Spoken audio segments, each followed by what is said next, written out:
பிறகு எனக்கு ஏற்பட்டுருக்கு. அதை குறிக்கிறதுக்கு தான் அந்த எண்ணமா.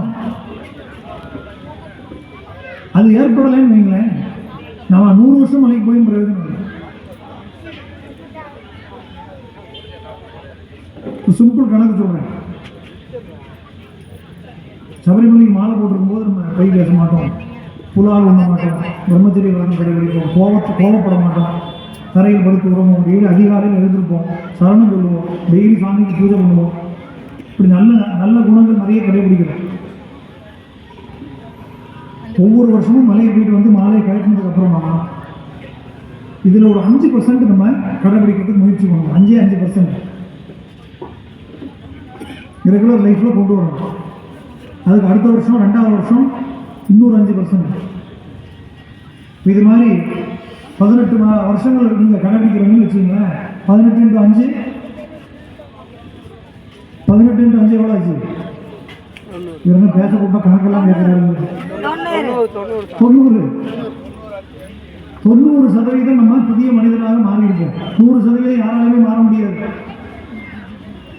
படைச்ச பிரம்மாவே வந்தாலும் மாற்ற முடியாது. 90% நம்ம இருக்கக்கூடிய குணங்கள் எல்லாம் மாறி ஒரு நல் மனிதனாக நம்ம மாறி இருக்கணும். அப்படி இருந்தால்தான் 18 வருஷம் மலைக்கு போ. அதனால தான் 18 வருஷம் போனவங்க குருசாமின்னு சொன்னதுக்கு காரணம் என்ன? அவங்க இந்த தகுதியை அடைந்திருந்தால், புதிய மனிதனாக மாறி இருந்தால் தான் இது பிரயோஜனப்படும். அது இல்லைன்னா எத்தனை வருஷம் மலைக்கு போயும் பிரயோஜனம் இல்லை. அப்போ நம்ம மலைக்கு போயிட்டு வந்ததுக்கு அப்புறத்தை பற்றி நீங்கள் பேசுறீங்க சாமி. மாலை ஓடும் போதே ஒழுங்காக இருக்குமாங்கிறதான் இப்போ கேள்வி.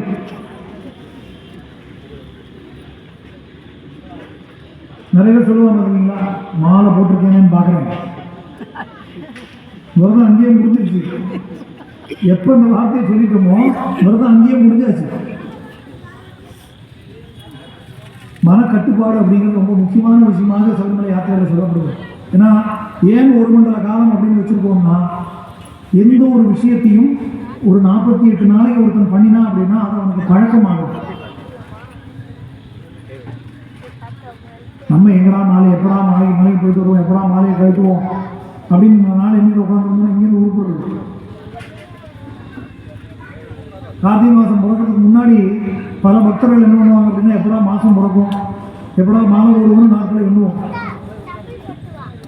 இது அப்படியே ஆப்போசிட்டு. இந்த 4 நாள் தான் மலைக்கு போயிட்டு வந்துடுறேன், நீங்கள் ஃபோன் பண்ணி சொல்கிறேன்.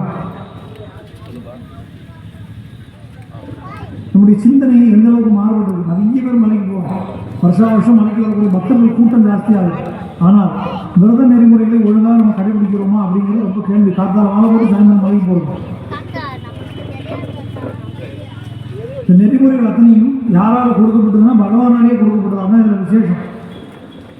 எத்தனையோ கோயில்கள் இருக்குது, எத்தனையோ வழிபாட்டு முறைகள் இருக்குது. திருப்பதி வெங்கடாஜலபதிக்கு புரட்டாசி மாதம் விசேஷ பூஜைகள் பண்ணுறது வழக்கம். குடும்பங்களில் முருகப்பெருமானுக்கு தைப்பூசத்துக்கு நம்ம விரதம் இருந்து காவடி எடுப்போம். கந்த சஷ்டிக்கு 6 நாள் விரதம் இருக்கும். இதெல்லாம் முனிவர்களாலையும் யோகிகளாலையும் மகான்களாலையும் வகுத்து கொடுக்கப்பட்ட வழிமுறைகள். இப்படிலாம் முருகப்பெருமானை வழிபடணுமா, இந்த மாதிரி சஷ்டி விரதம் இருக்குவான்னு அகத்திய முனிவர் சொன்னது.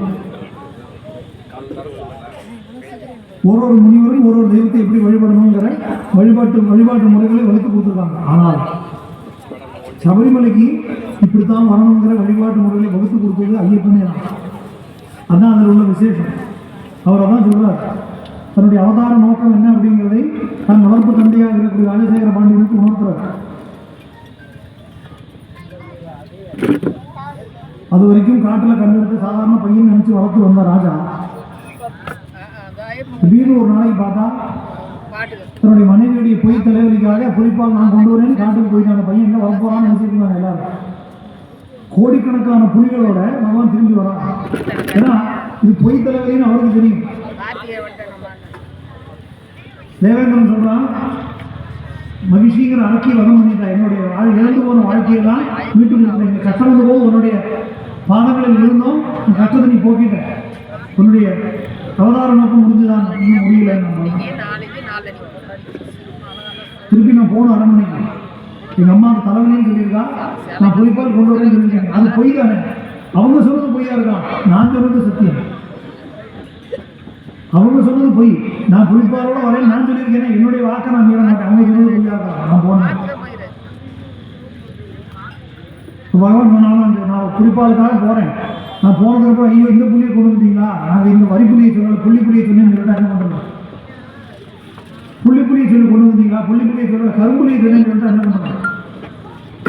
அதனால் வரிப்புள்ளிகள் 1 கோடி, புள்ளிப்புள்ளிகள் 1 கோடி, செம்புலிகள் 1 கோடி, கரும்புலிகள் 1 கோடி, கழுதை புலிகள் 1 கோடி. புலிகள் எத்தனை வகைகள் உண்டோ, கோடான கோடி புலிகளோட தேவர்கள் எல்லாம் வர ஆண் புலியாக தேவேந்திரனே மாறி நிற்க பகவான் தேவேந்திரங்கிற புலி மேலே ஏறி பவனி வந்தான். கோடிக்கணக்கான புலிகளோட நம்முடைய பிள்ளை மணிகண்டன் புலி மேலே ஏறி வராங்கிறத பார்த்தோன்னே பயந்து நடிக்கிறாங்க. புலிவாக அலங்காரம் பார்த்தேன், ரொம்ப தத்ரூபமாக இருந்தது. கோடிக்கணக்கான புலிகளோட மணிகண்டன் வரதை பார்த்தோன்னே பயந்து நடுங்கி அப்போ ராஜாக்கு அப்போ தான் தெரியுது இது வந்து சாதாரண மனித பிறவியாக இருக்க முடியாது. ஏன்னா காட்டில் அந்த குழந்தை கிடைத்த போது இவனுக்கு எப்போ 12 வயது ஆகுதோ அன்னைக்கு இவன் யாருங்கிற உண்மை தெரிய வரும்னு சொல்லி ஒரு முனிவர் சொன்னார். இன்னைக்கு கரெக்டாக இவன் காட்டிலிருந்து கண்டெடுத்து 12 வருஷம் ஆகும். இவன் யார்? கண்டிப்பாக மனிதனாக இருந்தால் இவ்வளோ புலிகளை ஒரு குட்டி போட்டிருக்கிற ஒரு பூனை பக்கத்தில் கூட போக முடியாது. இவன் வந்து புலி கூட்டங்களே அழைத்து வரான் அப்படின்னா இவன் மனிதனாக இருக்க முடியாது. யாரும் மயங்கி நிற்கும் போது அகத்திய முனிவர் வந்து சொல்றார், அப்பா உன்னுடைய தவத்தின் பயனாக பாண்டியேச வம்சதிலகம் கேரளே கேள்விக்கிறான் ஆப்பிரத்தான பரந்தேவம் சாஸ்தாரம் நம்ம லோகவில் நிறுவனம் பாண்டியேச வம்சதிலகம். இந்த பாண்டிய வம்சத்தின் திலகமாக வந்தவங்க. ஆனால் பகவானுடைய அப்பாவுடைய பெயர் ராஜசேகர பாண்டியர். அவன் பாண்டிய குலத்தில் வந்தவர். இன்னைக்கு நம்ம பார்க்கக்கூடிய 12 ராஜ குடும்பம் பாண்டிய குலத்தை சேர்ந்தது.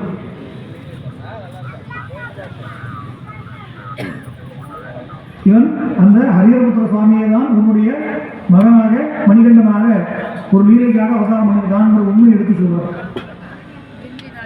பகவான் அவருக்கு உபதேசங்களை கொடுத்து தந்த நேரத்தில் என்னுடைய வந்த வேலை முடிஞ்சுது, நீ கேட்டபடி புள்ளியை வந்துட்டேன், உங்களுக்கு பயமாக இருக்கிறது புள்ளியெல்லாம் அனுப்பி அவர் எல்லாருக்கும் அனுகிரகம் பண்ணி என்னுடைய வேலை முடிஞ்சு இனிமேல் நான் கிளம்ப வேண்டிய வேலை வந்தாச்சு. அவர் கேட்குறார், இதனால்